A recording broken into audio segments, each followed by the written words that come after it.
aquí en el país, su papá es dominicano, me lo llevaron también. Sin razón, sin motivo, solamente porque le dio la gana. Entonces, yo que quiero saber, nosotros empresarios no tenemos derecho. Dice que cuidan a los empresarios, nosotros no tenemos derecho. Así es que trabajan con los empresarios.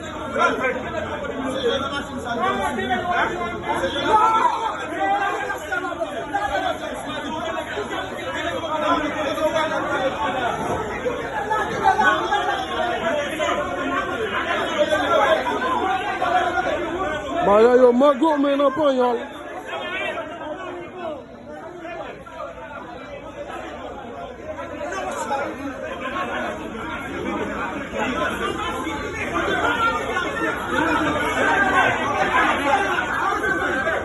Tú me conoces, nosotros somos mira, el cónsul va con él.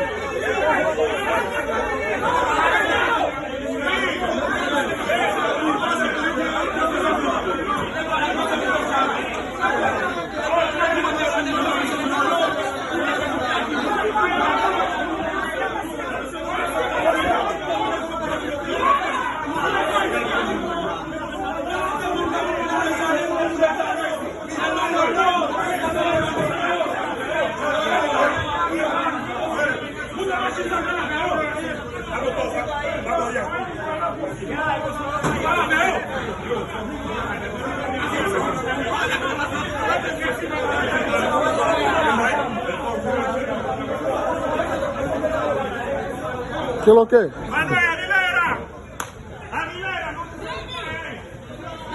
¿Cómo que la yo voy? Vete,